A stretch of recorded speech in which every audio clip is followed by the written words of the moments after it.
ഞാൻ വയനാട്ടിലേക്ക് യാത്ര ചെയ്യുമ്പോഴൊക്കെ സന്ദർശിക്കാറുള്ള ഒരിടമാണ് ഒടുങ്ങാക്കാട് മക്കാം. വയനാട് താമരശ്ശേരി ചുരത്തിന് താഴെയാണ് ഈ മക്കാം സ്ഥിതി ചെയ്യുന്നത്. ഒടുങ്ങാക്കാട് മക്കാമിൽ അന്ത്യവിശ്രമം കൊള്ളുന്നത് സയ്യിദ് ഹുസൈൻ ദില്ലി തങ്ങളാണ്.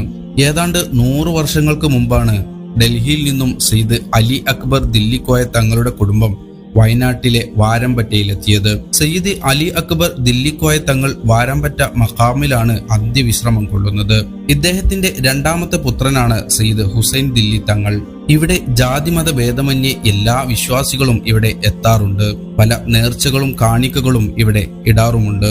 വയനാട്ടിലേക്കുള്ള യാത്രക്കാരായ പലരും ജാതിമത ഭേദമന്യേ ഇവിടെ കാണിക്ക സമർപ്പിക്കാറുണ്ട്.